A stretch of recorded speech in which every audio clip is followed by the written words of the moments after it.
And I believe we are live. Good morning and welcome to the Bear Show. Hopping over here into Patreon to drop the link. Click the link, paste, publish now. Fabulous. It is the 7th of April, 2021. The year that just keeps on giving. Let's go over to screen share. There we go. And pop back over to this tab. Fabulous. Let's see. Do we have a live stream? We have a live stream. Good morning, Garen, Carrie, Quest, Sharina M. Good morning. Sharina M. Good morning.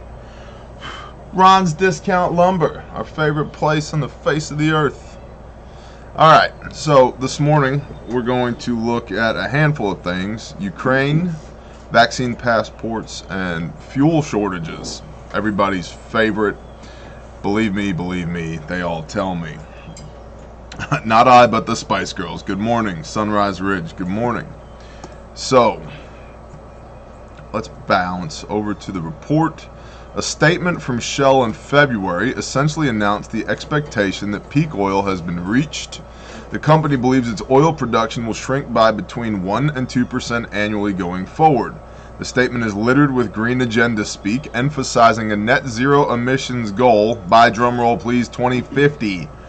Back in September, BP, British Petroleum, had said the world may have already reached peak oil. Now, I don't know about y'all, but I think as long as I can remember, the powers that be have said that we're at peak oil. So, okay. Historically, the concern about peak oil was based on finite natural resources, with the prediction of when peak oil occurring resembled doomsday predictions. First, it was supposed to be 1995, and when that didn't happen, it was supposed to be before 2020. Now, it couldn't possibly occur after 2030. Based on this statement from Shell, it appears that this peak oil may be caused by the rising geopolitical environmental agenda. Shell is a huge company worth hundreds of billions of dollars, so this statement clarifies the picture of a very possible future where the large oil companies of the world become quite different kinds of energy companies to ride the waves of change. Diversification. We're going to talk about that a little bit. So the application for the common man here, the future shift, should it come to pass, will likely spell the rise of electricity-based technologies. This means that all the complicated fragilities that come with mere total electric dependency will become a reality. There are many moving parts to the future of energy. Battery technology, fission, fusion, connections to grid, vulnerabilities, and so on. The future is not set in stone, but independence from the system will remain useful after peak oil. And so over here to our show notes, meaning you as the common man or common woman, what does all this mean for you? Gas prices are gonna go up. We have a Democratic president. We know that historically speaking, gas prices are high when we have Democratic presidencies. We don't need to jump in all the reasons why that is. They just are. And we also know that part of the reason, at least for me, that they're discussing peak oil is to further push government investment and privatized investment in renewable energies. I've discussed previously that when I was in the wind turbine industry, the three largest owners of renewable energy in North America were Shell, British Petroleum, and Exxon Mobil. And the reason that's important is to understand that these are not oil companies, they are energy companies. They're conglomerates, and they're diversifying and have been diversifying for at least 15 years that I'm aware of. Much like when R.J. Reynolds was being sued for causing cancer with cigarettes, they slowed the pace of litigation by a decade to be able to buy themselves time to diversify their holdings, not just in tobacco products, but in all types of products, so that when they took a hit on the tobacco side, they had diversified their investments to the point where it wasn't debilitating. Same thing is happening and has been happening with Shell, British Petroleum, and Exxon Mobil. So it's just something to be aware of. And it's very likely going to lead to increased taxation so that we, the collective we, can fund this renewal of, or fund this development of renewable energy. And this is a primary goal of the leftists. We know that reliability of fuel oil, of renewables is not so great. So here we go from CNN Business, and again, chew the meat, spit out the bones. Shell says its oil production has peaked and will fall every year. Fabulous. Here we see Joseph Robinette Biden Jr. in the White House, allegedly. It's a green screen bear. All right, whatever. Does it matter? Doesn't matter. Dateline London, Royal Dutch Shell said its oil production and carbon emissions have peaked as it detailed plans to gradually wean itself off of fossil fuels. Climate activists said it hadn't gone far enough. Well, I don't really care about the climate activists. The Anglo-Dutch company said in a statement on Thursday that it expects its oil production to decline between 1 and 2% each year after peaking in 2019. Its total carbon emissions likely peaked in 2018, it added. Shell unveiled plans in September to become a net zero emissions business by 2050, including from its own products and those that it sells, joining European rivals BP and Total in making a shift towards clean energy. I think part of this has to do with the social credit scores that are going to be applied to businesses as we move more towards a socialistic worldwide governance, that businesses are going to want to at least look like, if not actually be, good stewards of the resources that we all commonly share here on the face of the earth. And so it explains some of the actions that we're seeing from these large multinational conglomerations, that what doesn't quite make sense on the surface from a business standpoint will make sense as things shift from a more capitalistic stance to a more socialistic stance, that they have the good PR of being good stewards. That chicken needs to die. Feel free to throw whatever you can at that chicken. This axe is a great place to start. Anything else that you might have handy already threw a bottle at it. Would be wonderful. That chicken needs to die. Coming to you live from the back porch here in Baristan. What else is new? Let's see. And from Forbes.com, the IEA sees peak oil demand yawn. So this is Michael Lynch, senior contributor for Energy, who says, I analyze petroleum economics and energy policy. Roger that. Wow. So just as talk of $4 a gallon gasoline for this summer began to heat up, the oil price crashes and prognosticators everywhere swivel faster than a weather vane in a Kansas tornado.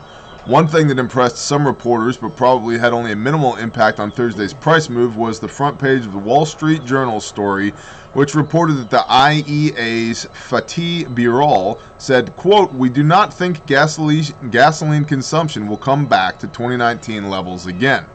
And Volkswagen's CEO, Herbert Diess, is quoted saying, e-mobility has won the race.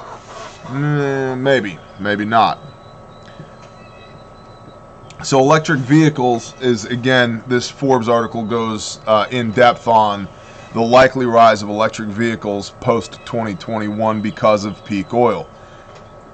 You have links to this in the description in Patreon and on YouTube, but essentially this is a green agenda talking point anyway. COVID-19 has been used as the pivot, the onus, the reason for many different things, many changes in our society over the last 18 months. We know that the Great Reset is predicated entirely on COVID-19, and this this removal from our dependency on oil is part of the agenda of the Great Reset. Chicken?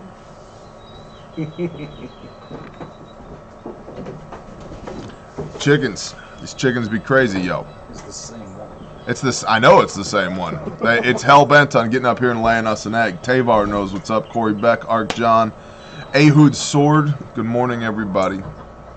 And so, we will likely continue to see. This chicken is totally derailing my train of thought. They're going to keep pushing this. The big day are going to keep pushing this. Gas prices are going to go up because of that And I think because of that artificial increase in gas prices, it's going to create incentives for people to lean into renewable energy. Farrell Forge, thank you. It's all about money. Jesus is Lord. Agreed. So this chicken is fixing to catch around. Fixing to catch around. So yeah, the electronic vehicles, electric vehicles. What people don't understand is where that electricity comes from.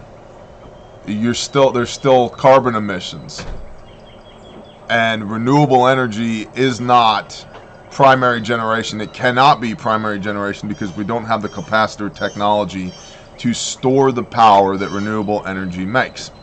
So anyway, be aware, gas prices going up.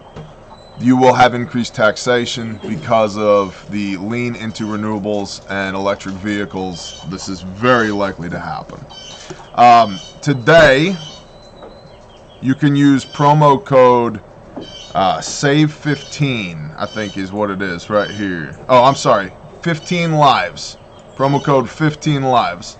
The reason for that is we've got a screenshot here from last night's live stream on the Blue Collar President channel. If you're not subscribed to our alternate channel, you should be. Blue Collar President. You can see right here, tread on this.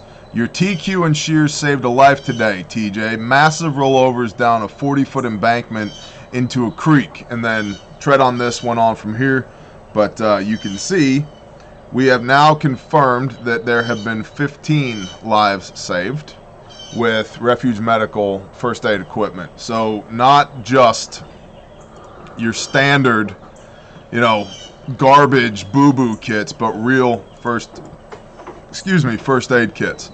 So if you want a real kit made in America, guaranteed forever, that exceeds military specification, you can go to refugemedical.com. This is the bare fact and the bare minimum. Those are our flagship lines, made in America, and we are working diligently to be able to produce even more of the pouches that we use here in the States rather than having to outsource overseas. And so like the adventure kit, the cub kit, all of that, we are working to be able to make those here right now. One of our subcontractors, the whole thing that they're doing right now is prototyping bags for that. But you got the bare fact here, made in America, guaranteed forever. It comes with all this stuff inside of it. You've got, tourniquets, shears, chest seals, quick clot, nasal pharyngeal airway, a whole assortment of gauze pads, gauze for wound packing, emergency blanket, Curlix, gloves, decompression needle, BZK wipes, duct tape, North American Rescue 6-inch emergency trauma dressing. This kit rocks. It's a phenomenal kit. It far exceeds expectations. It's 5-star customer reviews, and it's in stock. So we're shipping these things out very quickly right now. In fact, lead time right now is about 7 days. So if you've ever wanted to get a bare fac or a bare minimum or a cub kit, an adventure kit, a stomp bag, Mac 8, and we've got kits from for your own person all the way up to the stomp bag, which is a hospital on your back, or the mass casualty kit right here, which is essentially an IFAC times 16. The Mac 8 will treat 8 to 16 casualties. So, and everything in between. You can find it at refugemedical.com. And this promo code right here, 15 lives, is good for everything, including training. We very rarely give a discount on training. But in celebration of 15 lives now saved with Refuge Medical, 15 lives, promo code 15 lives gets you 15% off everything in the store, including training. So if you are going to be in the Atlanta area this weekend or in the Indianapolis area on the 25th, we will be there. We've got Stop the Bleed classes going on. You can check those out. You go to Refuge Medical here, you click the banner at the top, and that takes you to training dates. We have upcoming training dates in Central Florida as well. Central Texas will be coming shortly, and the Pacific Northwest. All that stuff is in the works but not cemented yet. But anyway, blah, blah, blah, blah, blah. refugemedical.com. Promo code is 15 lives, 15. Lima, India, Victor, Echo, Sierra, 15 lives will get you 15% off everything in the store today and today only. Thank you for supporting our small business. Thank you for allowing us to partner with you to save 15 lives. That is awesome, and I'm super encouraged by it. We appreciate you. And good job, Tread on This, the member of the Bear Nation who had a tourniquet and knew how to use it and saved a life with it. That's absolutely awesome. So it's not just like your firearms. Having them does not equate to being able to use them. Possession does not equate to proficiency. So you should get a good kit, and then you should get trained on how to use it. So refugemedical.com. Now here from Jane's, we see Saudi Arabia is considering the national security implications of peak oil, by Jamie Ingraham. A ballistic missile fired by Yemen-based Ansar Allah militants, more commonly referred to as the Houthis, hit an area outside a residential compound for workers of the state-controlled oil company Saudi Aramco in Dhahran, Eastern Province, on the evening of 7 March. Saudi Arabia's defense system downed the missile with no casualties reported. On the same day, an unmanned aerial vehicle attack on the company's storage tanks at a nearby Ras Tanura was foiled. Energy assets across Saudi Arabia, most notably the Saudi Aramco-owned Abqaiq Processing Center, have all been attacked since 2019.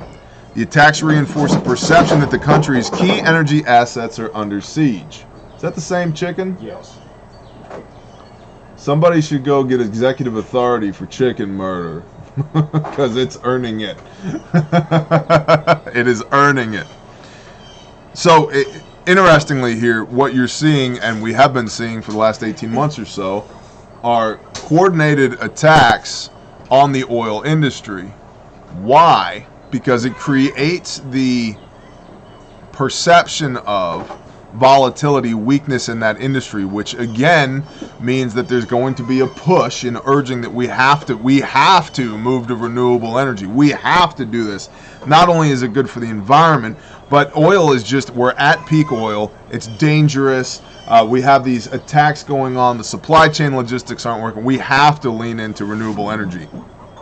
This is coordinated. You can see here in this portion of the article, a global energy transition is underway, and the point at which global oil demand peaks and ultimately begins its gradual decline is approaching as early as 2040. For Middle Eastern states that have long paid lip service to the need for economic diversification and yet continue to depend on oil as much as 90% of their oil export revenues, the need for reform is becoming increasingly critical. So, this is a global thing, not a national thing. It's a global thing. And it's a global thing because the Great Reset is a global thing. Cool. It's flying right off the rails today with this report. Let's go check our live stream. Do we have one? We have one. Angie Gross, good morning. Bless y'all. Thank you, Bear Nation, for all your faith works and videos. Well, bless you, Angie. Thank you so much. Wyoming hellos. Tommy Salter, good morning. Sorry I'm late, didn't get notification. Jay Morris, check that out. Who'd have thought? Kelly Opsex here, Tavar 7. Diggin, what's up? Lock 316, appreciate y'all. It's flying right off the rails. Flying right off the rails. That's okay. Let's see, in Texas, they remembered that they have a nutsack, and so by permission of the Supreme Leader, Governor Abbott, Texas Governor Greg Abbott bans COVID-19 vaccine passports. Don't tread on our personal freedoms, he said. Really, bro? You may notice I'm not really an Abbott fan. I'm not a fan of anybody that feigns a love for freedom and then is so willing to just use executive action. No. Deeds, not words. It's like saying, absolute power corrupts absolutely. I just need you to give me absolute power so I can make sure we get rid of this absolute power that has corrupted absolutely. Well, wait a minute, bro. That doesn't make sense to me. Texas Governor Greg Abbott has banned government-mandated COVID-19 vaccine passports in a new executive order. This coming on the heels of DeSantis in Florida, which is good. This is great. Keep going. What are the details? Abbott announced on Tuesday morning the ban of any government-mandated COVID-19 vaccine passports. The executive order issued on Monday prohibits any regulation requiring Texans to show any proof of vaccination. In a Tuesday morning video, Abbott said every day Texans return to normalcy as more people get the COVID vaccine. In fact, this week, Texas will surpass 13 million doses administered. Those shots help slow the spread of COVID, reduce hospitalizations, and reduce fatalities. But as I have said all along, these vaccines are always voluntary and never forced. Government should not require any Texan to show proof of vaccination and reveal private health information just to go about their daily lives. That is why I issued an executive order that prohibits government-mandated vaccine passports in Texas. We will continue to vaccinate more Texans and protect public health, and we will do so without treading on Texans' personal freedoms. Interesting. Okay. I'm glad that they are not requiring vaccine passports in Texas. It's a sad state of affairs when it requires an executive order of the governor to make sure that that doesn't happen, but Texas isn't the only place that's subjected to that. We talked about Oklahoma doesn't have that in effect, but nor does it need it. There's no push in the state of Oklahoma for vaccine passports, so the whole thing is just kind of, you can see the writing on the wall here. You look at like Cuomo in New York has got IBM working with him to generate vaccine passports. Well, IBM has a very good record of tracking people and their compliance with a government body circa late 1930s, mid 1940s. So yeah, we talked about IBM and the Holocaust here earlier. What's up, Logan Matthias, Miss Lovely Dudley, Shalom, Romans 12:18, Tahlequah, Oklahoma here. Hi, Edward. Shalom from Big Piney, Wyoming. I love it. Bentley and Porsche Anderson. Bentley and Porsche Anderson. These dogs can talk. Imagine that. So, anyway, since the show's already off the tracks, what else do we got? Ukraine, NATO to hold joint drills amid ongoing war with Russia. Amid ongoing war with Russia. So this is from OAN. You've got links to all this stuff down below.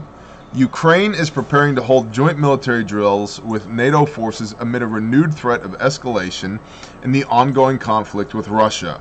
Quote, on this path, we have everyone's full and permanent support, stated Ukrainian President Volodymyr Zelensky. So,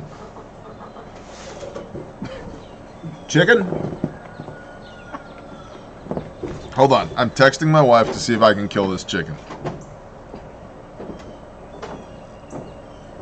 Shabba-dabba-doo. Hey, babe. Can I murder this chicken that keeps flying onto the porch?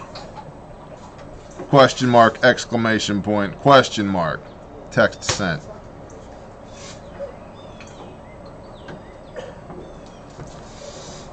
I'll go cut it. After you shoot it.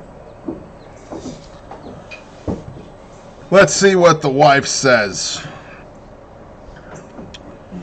Anyway, back to this report that's going wonderfully. I guess I need to just start going to the office again. You know what? Let's poll the people. People of Baristan, do you prefer the wonderful interruptions of the chicken on the back porch, or do you prefer me in the office? So, office or porch? Hit me in the comments right now. Office or porch?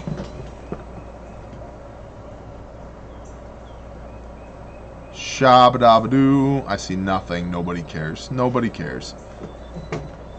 Nobody cares. There's your wife there, if you wanted to holler. Hey, babe. Can I murder this chicken? That one. That one? Yeah. 4 times it's gotten up here during the live stream. 4 times.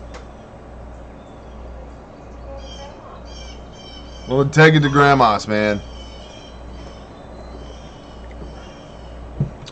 Whatever. I see a crock pot in your future.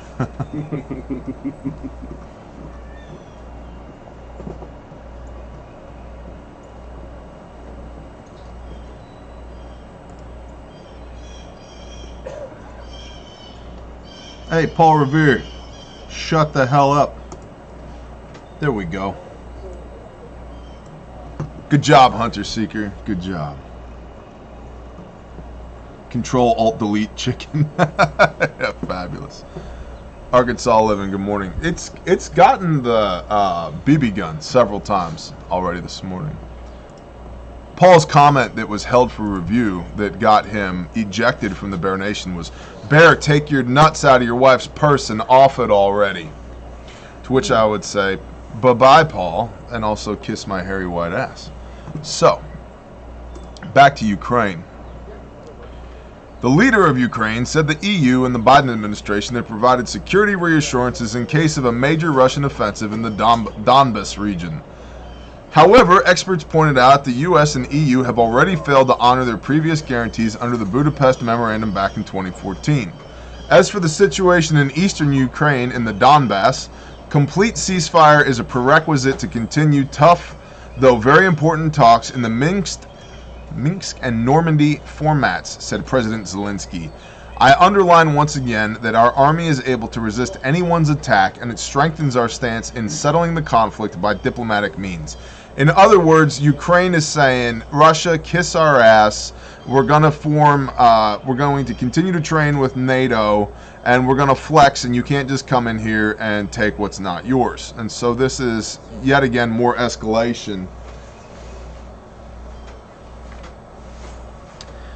From the, I'm going to read briefly from Forward Observer.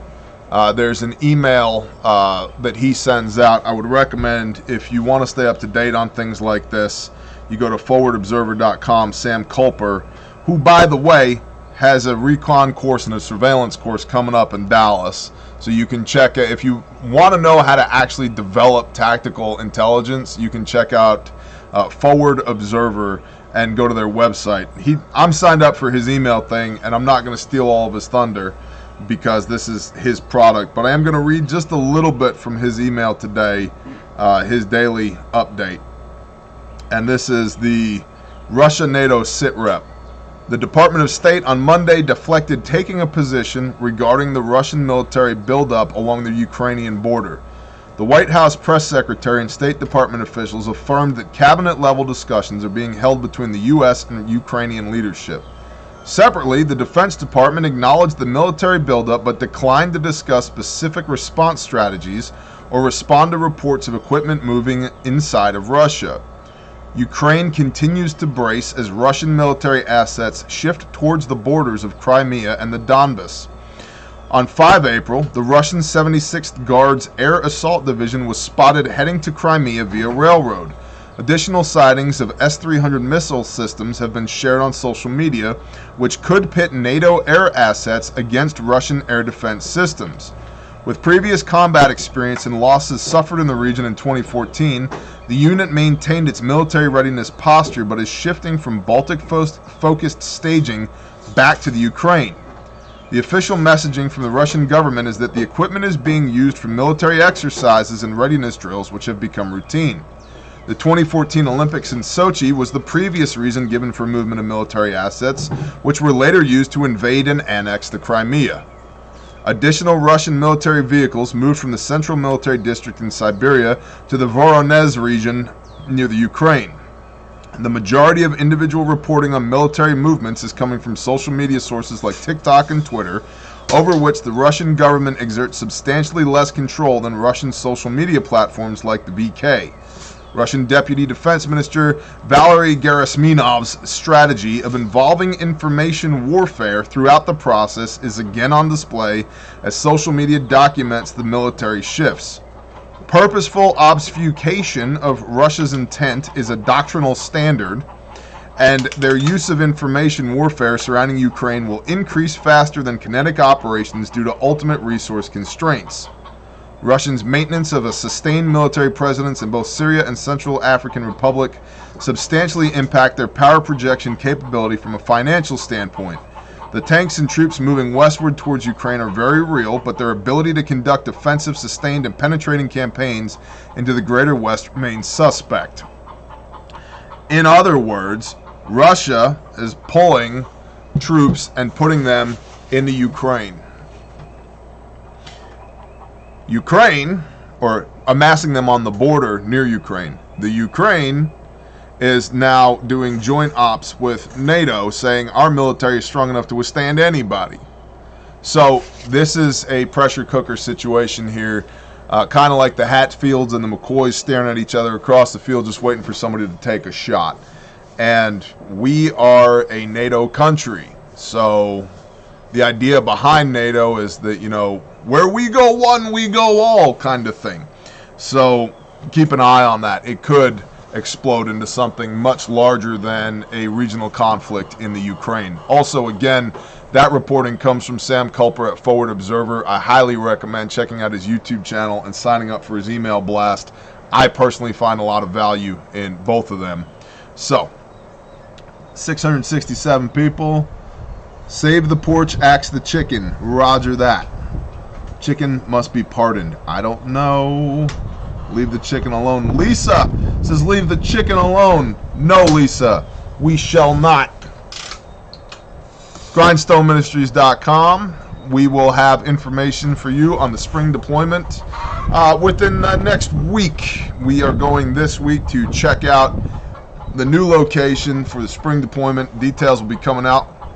So if you want to be involved in that deployment, you need to go to GrindstoneMinistries.com and click the new sign up button right here if you'd like to donate to allow us to perform these missions and or to build Caleb House, which is a restoration facility for juvenile trafficking survivors. Then you can click this donate now button, and if you'd like to send a check, you can use the contact us form down here. The admins will tell you where to send that check. We are a 501c3 charitable organization. Nobody gets paid. Nobody, not blah, blah, blah, blah, blah. I'm not trying to buy a jet and fly to Zimbabwe to preach the word. Negative. We only fund first order effects, and those first order effects are missions where we get to be the hands and feet of the Messiah to go do good works and to help people that need help. So that's Grindstone Ministries and Caleb House. Sign up for the newsletter. Donate now. We appreciate y'all. And over here at Team 5, I've been telling you guys about team-5.org for a long time now, and they're awesome. And if you're looking for an awesome way to support awesome people, please go check them out. They're a soft med group, Special Operations Forces medical team. They do badass stuff with badass people, again, being the hands and feet. So right now, they're trying to get up to $2,500 per month recurring revenue, recurring donations, so that they can acquire a facility to stage all their equipment in. So go check out Team 5. And if you're not impressed by them, then I don't know what would impress you, because they're phenomenal. And lastly, today in the report, please remember, if you need some body armor, check out AdventureFrontier.com. They also have cool prepper gear. If you drink coffee, disastercoffee.com. We love those people. If you need prepper commo, Amendment1Preparedness.com. If you like good cigars and you think human trafficking is an abomination, ChaffeeOakCollection.com. And if you're a human being that wears clothes, you should check out SanctifiedSupplyCo.com. And Liberty and Yankee are having a baby, and if you'd like to purchase some baby stuff for them, the link to their registry is in the description on YouTube and on Patreon. And, you know, sometimes it's nice to just do something nice for somebody. So if you want to do something nice for somebody, that's how you do that. Keith Brooks, bless you. Heavy serving of porch with a dash of office on the side. I miss the whiteboard some days. Yeah, you know, improvise, adapt, overcome, brother. I miss the whiteboard some days too. So, Hans Hamann.